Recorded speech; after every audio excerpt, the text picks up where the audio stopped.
One time, I went to the bar with one of my friends. I had just turned 21, so I hadn't been to many bars up to that point.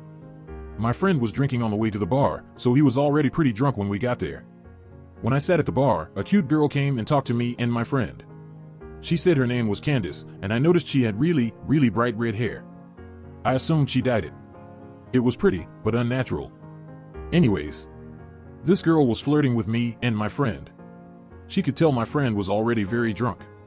To be honest, I played along like I was drunk already too, since it seemed to be working for my friend. I didn't know if she was just trying to get free drinks, so I told her we didn't have much money. She offered to buy us drinks.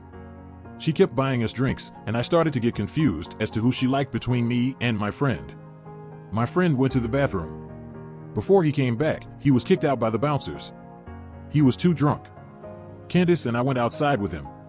She kept telling him to go home with her. He was so out of it, he could barely answer her. I told her he was too drunk and that I couldn't let him go anywhere. I didn't want him to wake up hungover in some random house with no car and no idea what happened. Candace kept pushing it, saying that she would take care of him, but I told her no because I had to stay with him. I was more sober than him, he was my responsibility.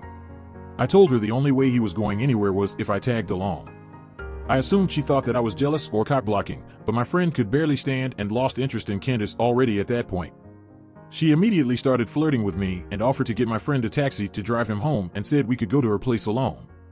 At this point, I had a few drinks and I was pretty buzzed, so I agreed. We took my friend to the taxi and walked to her car. I slightly stumbled on the way to her car. "Wow, you're pretty drunk, huh?" she said, smiling as she held onto my arm. "Yeah," I said. I don't know why, but I just felt slightly shy and anxious. Everything was just happening too easily for me, so I felt uneasy. We got in her car and drove down the street. "Want to stop at the liquor store and get some more to drink?" "I'll buy it, so don't worry about paying," she offered. I didn't want to drink any more than I already did. I was already buzzed and wanted to be able to carry myself throughout the rest of the night. Sometimes I made myself look stupid when I'm drunk, so I didn't want to ruin anything with Candace more than I already did earlier with telling her my friend was too drunk. I told her I was already drunk enough, but she insisted. I didn't want to seem lame, so I told her to get me a pint of liquor with some apple juice to chase it. She went in the store and came out with a lot more than just a pint. I assumed she wanted to drink more also, and that's why she got a fifth instead of a pint. On the car ride, we passed the bottle back and forth, but she took tiny sips. I tried to take tiny sips, but she kept passing me the bottle and telling me to drink. I somehow managed to drink all of my apple juice and pretend to drink the bottle by spitting the liquor in the apple juice bottle. I tossed the apple juice bottle full of liquor out the window before she saw it. I didn't want her to know I was acting drunker than I was. She actually believed I was sloppy drunk when I was simply buzzed. I took a couple more sips of liquor and finished the bottle. Throughout the car ride, I called her the wrong name a couple of times to get a reaction out of her. She didn't react to it. She just kept letting me call her Carlo without correcting me. We drove up to her house. I pretended to trip and stumble into her front door. She helped me walk inside by holding me up. She opened her front door, which was unlocked. We walked in her house, she closed her front door, and then locked it. I thought that was strange, but assumed she didn't want anyone walking in on us. I told her that I had to use the bathroom. I walked into her bathroom, locked the door, and looked in the mirror. I just felt strange. I felt like something was off.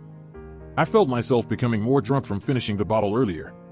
I turned on the sink to make noise and made myself puke up the liquor I drank. I flushed and went to the sink and started drinking the tap water out of my hands to sober up. I just didn't want to be drunk, but I still wanted to hook up with Candace, so I wanted to pretend to be drunk. I turned the sink off, and I could hear her talking to someone. "He's drunk as hell. He can barely stand up.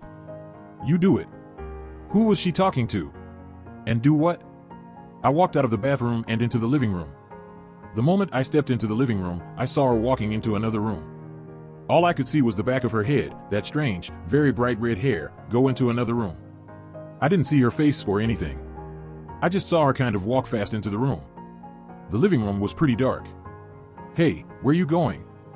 I slurred like I was drunk. She walked back into the dark living room and up to me. "Let's go in my room," she said. I looked at her bright red hair and then into her eyes. They were different. Her face was different. It was another girl with the same hair. That's when I realized. It was another girl with the same wig on. It was a wig the whole time. She had changed it with the girl from earlier for whatever reason. My heart felt like it stopped. But I tried to look like I had no idea it was a different girl. I kind of smiled at her and told her I just needed to use the bathroom one more time and told her sorry I was so drunk. She said, "It's fine, just hurry up in there." I went into the bathroom and locked the door. I heard her whisper something to someone again. This time I think I heard a male voice whisper back. I honestly didn't concentrate on listening to exactly what she said, but something sketchy was going on and I had to get out of that house. I opened the bathroom window and jumped straight out of it and ran faster than I have ever run in my life. I didn't look behind myself or anything.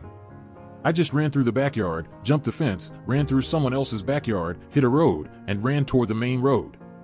I kept running down the main road until I saw a 24-hour convenience store. I ran into the store and stood straight at the front of the store in front of the camera. I called a taxi and went home. I tried to think what happened that night. What was she, or they, planning that night? Why did she tell me a fake name? Why was she trying to get my friend and I so drunk? I thought maybe a robbery, but she kept spending money on us.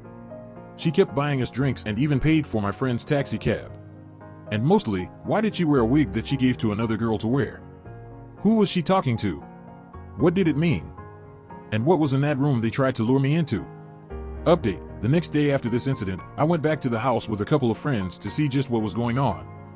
Nobody was there. No cars, no people, nothing. Just an empty house. I ended up finding out that the house was a summer rental, and whoever those people were, they broke into that house and used it for only that night and never came back.